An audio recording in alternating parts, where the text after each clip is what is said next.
boobu ngay wax tey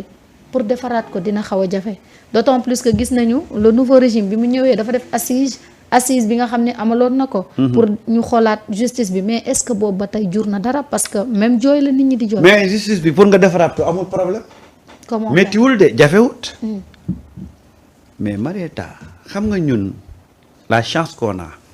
ou la chance que Bassirou Diomaye Faye président de la République xam nga chance bi mu am. benn ñun ci suñu xeeti réew yi le président est hyper fort. lu mu bëgg am na mécanisme yu koy teg yu koy may am na mécanisme yoo xam ne bu ko tegee li mu bëgg dafay am loolu benn la. deuxième bi nga xam ne dafa am chance am mooy yow da ngay ñëw ci pouvoir population bi ànd ak yow yëpp ne la ñun suñu problème mooy justice. loo ci def pour jagal ko on est prêt à se sacrifier c'est-à-dire que sur ces questions-là la population a donné la carte blanche à nos dirigeants. Macky Sall pour des intérêts personnels Macky Sall da doon modifier suñu loi yi nu ko neexee. te peuple bi ànduñ ci woon et pourtant il le faisait waaw comme Macky Sall moo mën a def loolu te peuple bi ànduñu ci mu modifier suñuy loi modifier lépp pour ses propres intérêts waaye yow mi nga xam ne dangaa ñëw peuple bi ànd ak yow ne la ñun suñu problème fondamental mooy justice bi waaye boo koy defar doo am problème benn bi mooy boo koy defar da nga koy teg ci yoon parce que c'est une revendication de la population mais deuxième chose mooy tu as l'adhésion de la population. Exactement. Y a pas meilleure occasion que ça. Oui. dara jafewu fi dara jafewu fi. non en plus sax man jàpp naa ne boo mënta defarandoo lépp c'est-à-dire nga procéder par élimination. waaw tey par exemple ministre de la justice bi mu taxawee keroog fële li mu wax mooy man du ma teg pression ci benn juge benn magistrat du siège. mais du loolu la Sénégalais yi demandé. parce que magistrat du siège lan la ministre de la justice mën ci moom. absolument rien du tout parce que ay compétent nu ma koy tuddee si autorité mi yeggul ci ñooñu. juge de siège jàppal ni mooy magistrat de siège mooy magistrat bi nga xamante ne mooy jugé jouru procès wala magistrat instructeur bi nga xamante ne mooy def instruction mais kooku ñëpp Sénégalais xam nañ ni yow sa pouvoir yeggul ci kooku. demandé wuñ la nga mettre pression ci kooku. ki ñu la demandé nga mettre pression ci moom mooy effectivement ki nga xamante ne dafa dépendre de l'exécutif muy le procureur. parce que procureur am nga droit jox ko ay ordre en tant que ministre de la justice donc li ñuy demandé mooy prioriser et puis laaj ñu la précipitation comme li muy wax mu ne dañ bañ a yàkkamti ci dossier bi def ci ay erreurs. on ne demande pas la précipitation accélérer et se précipiter c'est deux choses qui sont différentes. bokkuñ de. bu ñu jaawale accélération ak précipitation bokkul donc li ñuy demandé mooy célérité parce que célérité principe de droit la ci yoon la bokk te ça dañ lay wax ne boo yoree dossier jàmbur waroo ko yéexal de trop waroo koo baral de trop. donc da nga ci war a def nag célérité donc loolu la ñuy demander en fait te loolu en vérité cette responsabilité incombe à l'exécutif parce que c'est l'exécutif qui définit la politique judiciaire du pays ñoom ñoo naan non zéro tolérance wala non on va tolérer certaines choses wala non il faut que yenn textes yi ñu change ko et cetera ça émane de l'exécutif te l'exécutif c'est le ministre de la justice c'est le premier ministre c'est le président de la république moo tax pression bi boo xoolee foofu la gën a ëppee te foofu la ñuy demander tout simplement à ce que ñu mettre fa la pression en faisant quoi en priorisant les dossiers ne ko dossiers yi nga yor bëri na mais jiitalal ma ci bii loolu kese la mais du leneen c'est-à-dire loolu la peuple bi di demander sinon on est conscient que benn amalgame bi duñ ko def voilà donc juge bay juger wala juge ba nga xamante ne mooy def instruction ben bu instruction amul sax nooy defee ci kooku pression tey su fekkee procureur enquêtul ba jël dossier jox ko juge d'instruction nan ngay defee pression ci juge d'instruction mënul ne même boo ko mënoon même su fekkoon loi da la ko permettre mais xanaa balaa ngay def ci moom pression mu yor dossier donc il faut procéder par élimination mu njëkkee ci procureur mu def enquête yi mu war a def enquête bu fekkee ni mi ngi ciy avancé mu leeral Sénégalais yi au moins communication bi leer ñu xam ni yëf yi tooguñu noonu rek di seetaan et ainsi de suite n'est-ce pas donc tey rapport Cour des comptes bi bëri na ñu doon wax rapport bi fan la toll mais actuellement boo xoolee coow li de moins en moins mi ngi nekk rapport bi fan la toll mais mi ngi nekk ci keneen la ñuy woo parce que gis nañ ni gars yi ñu ngi ciy nekk di ci dox ay jéego donc question bi également muy jëm ci wàllu matière yeeg yu ni mel c'est exactement ce qui se passe on ne demande pas de mettre la pression sur les magistrats de mais ñu baral waaw loolu donc la ñuy demander et pas autre chose yi nga xamante ni baral du benn waaw du benn donc te en plus dossiers yi man jàpp naa ni du yëpp a bokk degré de complication am na ci yoo xamante ni jàpp naa ni c'est beaucoup plus simple à régler. tout à fait. voilà même yooyu tey boo ci defoon benn jéego yi nii ba gars yi gis ne kat yi simple yi kat yaa ngi koy régler mais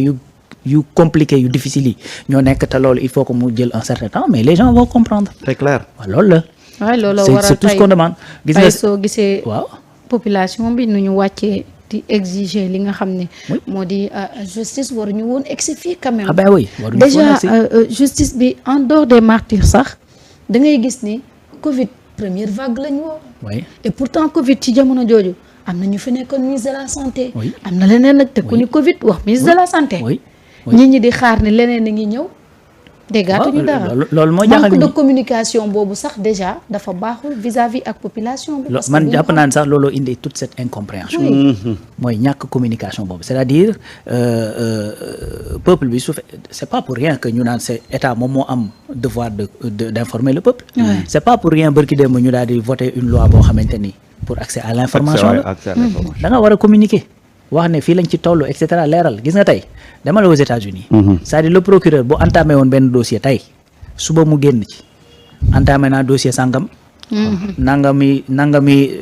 fii lañ ci toll et cetera boo demee ba ci biir commencé ci def ay jéego jàpp ay nit nga génnaat c'est-à-dire dès l'entame da ngay gis ne dañuy leeral parce que loolu aussi ça fait partie des prérogatives des procureurs c'est important cette communication il faut que ñu garder ko man jàpp naa loolu moo indi parce que même boo xoolee tey coow li dañ ko wax c'est-à-dire c'est partie d'une mauvaise communication boo xamante ni c'est partie de la présidence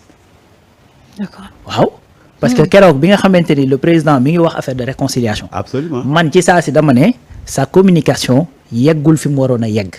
ñi nga xamante ni ñoo yor sa communication waroon nañu defaat une seconde sortie quel que soit prétexte fu ñuy jaare wala ci occasion bu ñuy am ngir préciser les pensées du président surtout parce que président de la république man gëwma ni dana mën a prôner impunité ci li jëm ci wàllu martyr Déedéet. man gëwma loolu man jusqu'à preuve du contraire xanaa moom ñoo ci bokk. man sincèrement ñoo ci bokk yem. man mënuma encaisser loolu dama jàpp ne c'est la communication moom moo ko induire parce que communication daf ci am boo waxee ba daaneel c'est-à-dire parfois doo maîtriser li nit ki di dégg léegi nag bu nit ki déggee leneen lu bokk la li nga bëggoon wax yow yaa am obligation génnaat pour leeral kooku ne ko li nga dégg du loolu waaw. c'est ça qu'il devait faire ne leen man kat ba may woo réconciliation. waaw fii laa doon waxee. fii laa doon waxeewu ma ci fële Voilà. loolu du gàccee du dara c'est-à-dire c'est une communication non rompue boo xamante ni da nga koy garder ak ñi nga xamante ni ñoom ngay waxal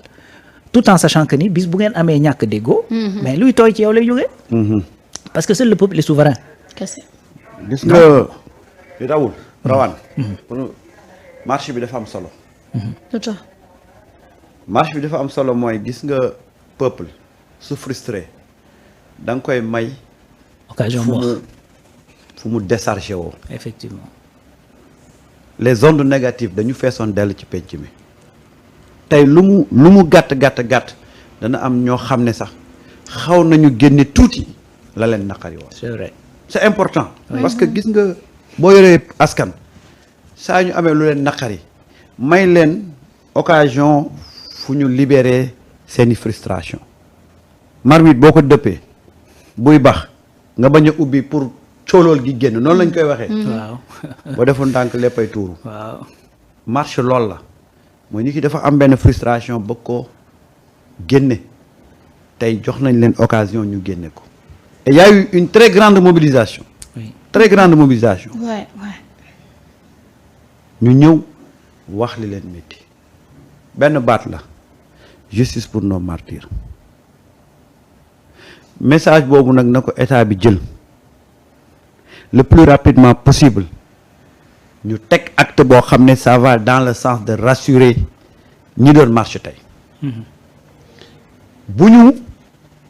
ko xool constaté ko rek noppi parce que absence de réaction ça peut être interprété à tous les niveaux parce que tey ñi marche ñu ngi xaar suba une réaction de l'État mais bu état bi réagirul dañ naan gis nga ñu ngi nii marché nañ ba pare ñu tànqam lu ñu personne n'a essayé même de répondre wala de nous parler te guddi yi ñu toll nii benn jëmm moo mën a wax ak ñoom ñu dégg li muy wax muy Ousmane Sonko kese. moo tax man je lui demande solennellement mu jël ci taayam tuuti qu'il parle aux Sénégalais c'est important moment bi ñu toll nii mais xam nga lan moo gën a amaat solo ci marché bi mooy bu Macky Sall foogoon ne mu ngi amaat tuuti cofeel ci sénégalais yi tey won nañ ko fi ne boo fi teg sa tànk sénégalais yi di la mbuuta mbaay yóbbu la prison non c'est important moo la ko gën a xam. les sénégalais ont montré aujourd'hui que Macky Sall on t'attend de pied ferme c'est très important parce que les gens ont manipulé ba yaakaar ne le peuple sénégalais est en train de se débarrasser de ce duo là c'est loin voilà amul et la mobilisation aujourd'hui ça montre que tey lañ gën a bañ régime bi fi jóge et que tey lañ gën a pare pour affronter le régime de Macky Sall il faut savoir dénicher les points positifs de cette marche là gis nga gars yi haine bi ñu am ci Macky Sall ba muy jóge ci réew mi loolu xoolal dafa juddaat beesaat tey ci marche bi que Macky s'il espère un retour wala s'il espère grignoter benn part d'électorat au Sénégal il se trompe la frustration gis nga gi ñu wone tey mooy ne Macky on t'attend de pied ferme et que bu gars yi deful li ñu war a def jëli la Maroc ñëw tëj la du dara ci ñun et ça va freiner les ardeurs de l'opposition bi doon yàpp ne waaw ñii kat ñu ngi commencé di gars yi seen mbooloo ñu ngi leen di commencé di won gannaaw non